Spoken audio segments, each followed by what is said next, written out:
Okay, so this is the solution to quiz 2. So this first one was we're going to use cylindrical shells to determine the integral that gives the volume of this region, x plus y equals 2, x equals 0, y equals 0, rotated about the line x equals 3. So we're going to draw this first because it's hard to get a handle on what's going on. So actually the first thing I'm going to do is solve this for y. So I'm going to get y is equal to 2 minus x. And so now I'm going to draw these. So the line y equals 2 minus x is the line y equals minus x shifted 2 to the right, shifted 2 up, sorry. So it's going to look something like this. And then x equals 0, y equals 0. So this is the region I'm interested in. I'm going to rotate that about the line y equals 3. So on the opposite side, I'm going to get something similar, and then it's going to connect, and this is half of this. So what we're trying to do is we're trying to use cylindrical shells. And so for cylindrical shells, what we're going to do is we're going to take cross sections that look like this. And so when I rotate that, I get this cylinder that I extend out into a volume. So you have to remember that the area of the cylindrical shell, the surface area, is going to be circumference times the height. And so in this case, we have to ask ourselves, okay, what is circumference is 2 pi times radius. It's going to be 2 pi r times the height. So if I think about one of these cylindrical shells, what I'm trying to determine is this distance here. This is my radius. And this distance is not just x. So x is actually, so this one down here is x. And so I know x, I know r, and I also know what this distance is. I know that this distance is 3. So if I look at this, so if I stare at this picture, I want to find, what I'm looking for this entire distance down here, this entire distance minus this little distance given by x. So to that end, that tells us that the radius then is going to be equal to 3 minus x.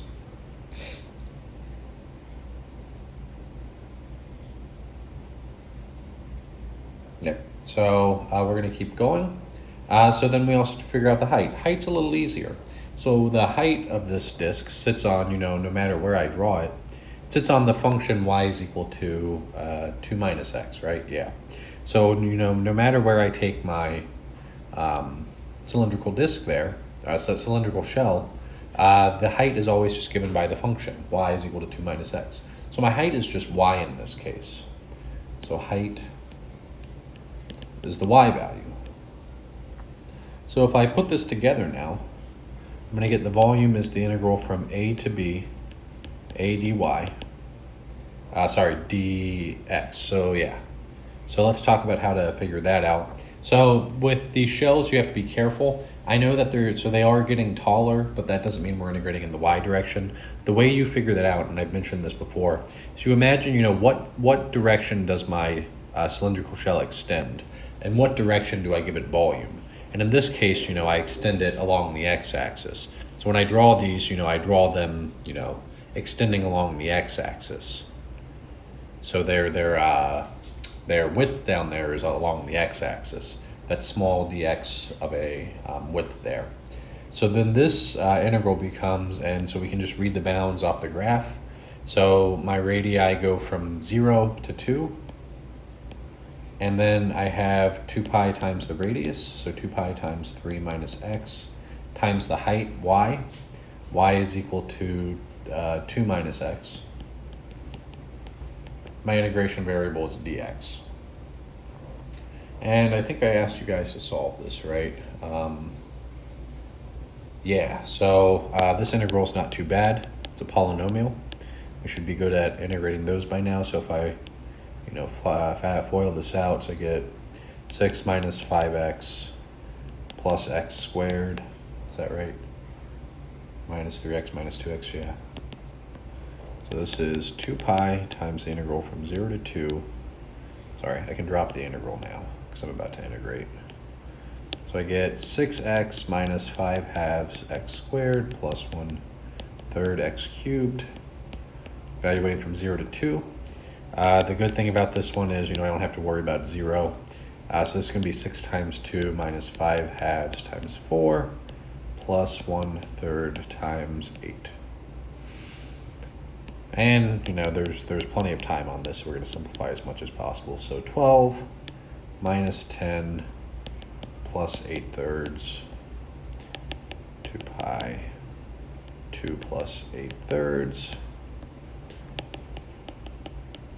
And so this ends up being, what, 14/3? This is 24 pi over 3.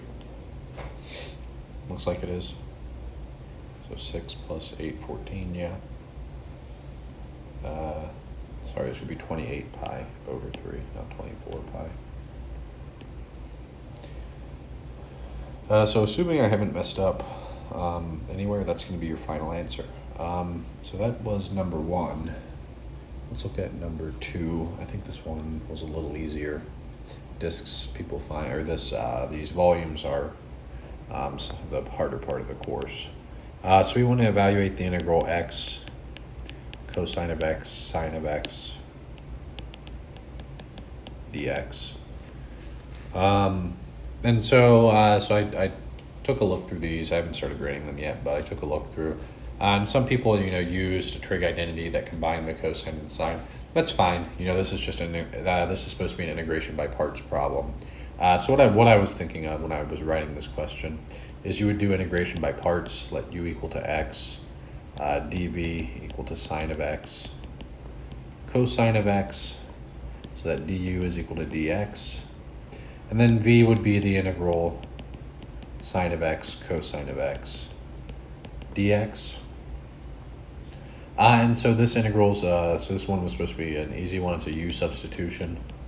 U is equal to cosine of x, du, u is equal to sine of x. You can do cosine of x, I just don't like getting that minus sign. So u is equal to sine of x.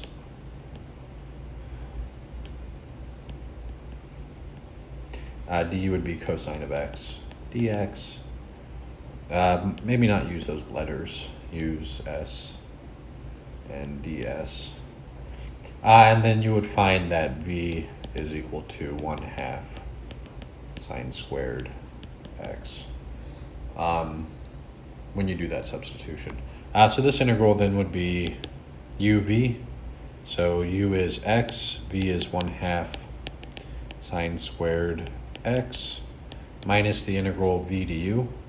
V is 1/2 sine squared x dx. So then this is 1/2 x sine squared x minus 1/2 the integral sine squared. So this is one of those integrals we have to kind of remember how to do. So we have to change sine squared to 1/2, 1 minus cosine 2x dx, 1/2 x sine squared of x minus 1/4 the integral 1 minus cosine 2x dx. So this is 1/2 x sine squared x minus 1/4 x minus 1/2 sine of 2x plus my integration constant. And you can finish expanding this out. I'm going to leave it like this just because I'm not going to do anything else with it. Sorry, that's supposed to be a sine of 2x in there. I'm trying to clean it up, but it's not working. 2x. There we go. And so that's how you do that one. It's supposed to be an integration by parts problem. There are some simplifications you can make if you had that, those trigonometry identities in front of you. But I don't ever have those memorized. So that's how you do that one. Again, there are a couple different ways of doing it. So if you did it a different way, it's fine as long as you showed all your work. I'm going to stop this video here.